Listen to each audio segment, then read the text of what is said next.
Secretary of the Navy has stated that the enemy was targeting naval ports across the country. According to the Secretary, all of the nation's aircraft carriers, including one still under construction, sustained severe damage in the attacks. We have yet to hear back from the department as to the fate of Ocean carriers currently at sea. Hold on.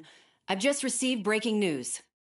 The International Space Elevator, which is being built in southern Usea, has been seized by the Erusian Army. Reports say former President Harling was touring the site at the time, but his current whereabouts are unknown. Our sources in government tell us it was Harling's policies regarding the space elevator that caused economic frictions in the area, and which ultimately led to this war. Located near Erusia, on the continent of Usea, the space elevator has been under construction for some time now. The Executive Office of the Ocean Federation has declared a national state of emergency. They have ordered all its armed forces, including Usian peacekeepers, to mobilize and make the necessary preparations to launch an immediate counterattack. Ladies and gentlemen, our country is officially at war. Stay tuned for further updates. Breaking news from ENN. Osea launched an attack on the capital today, striking Farbanti from their aircraft carrier, the Kestrel II. After a brutal battle, the Erusian Air Force successfully repelled them. During the air raid, the Ocean Air Force fired missiles at the city and managed to shoot down a number of Erusian fighters. Some of the disabled planes then crashed into residential areas. The world was screwed. 20 years ago, the Earth got slammed by an asteroid. Usea was on the wrong side of the planet and got hit. Hard. Refugees swarmed the Erusian Republic, the biggest country on the continent, plunging it into chaos. They were desperate and started a war, one they had no hope of winning. That's the war my dad fought and died in. The biggest nations from 2 continents went head-to-head, and the so-called righteous Oceans struck the deal that ended it. They fancied themselves the only nation that could bring peace and stability to the world. They even tried saving the Usians, still suffering from the disaster. That's how a space elevator, stretching way up into the sky, ended up being built in Usea, paid for by the Oceans. President Harling said he did it out of compassion for his fellow humans. But to the folks in Erusia, it looked like Osea was moving in to take over. Erusia went from being a republic back to being a kingdom. When they started this new war, they managed to get the drop on everyone. The second the declaration hit the news, Erusian forces took control of the space elevator without spilling a single drop of blood. President Harling was touring the elevator when it happened and disappeared.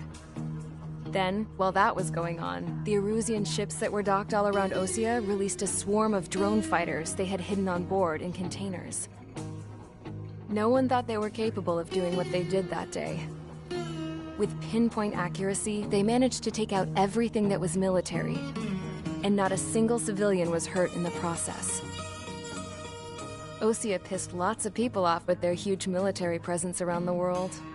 Erusia didn't have the same reach, but they could hit their targets faster and cleaner. And when all this was going down, I just so happened to be in my flying drag racer.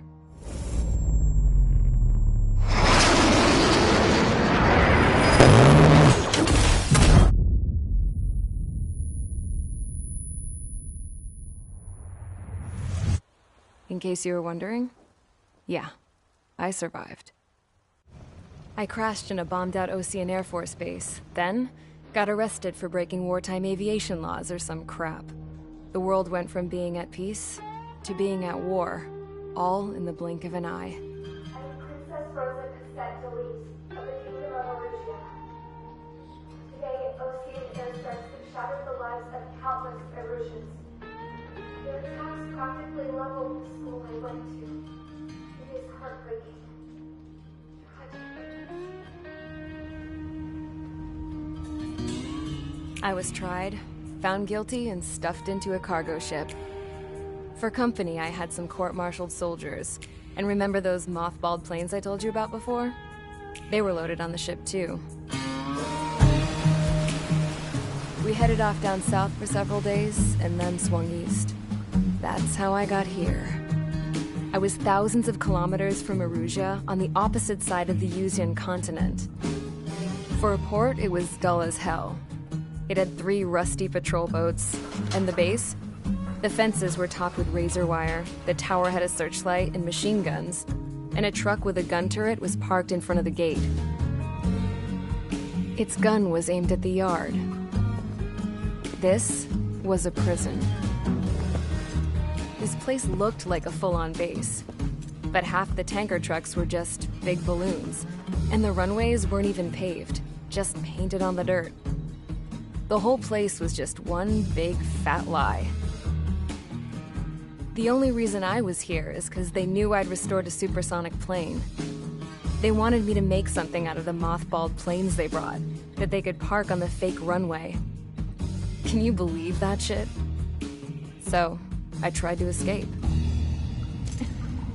They found out, and set the dogs on me.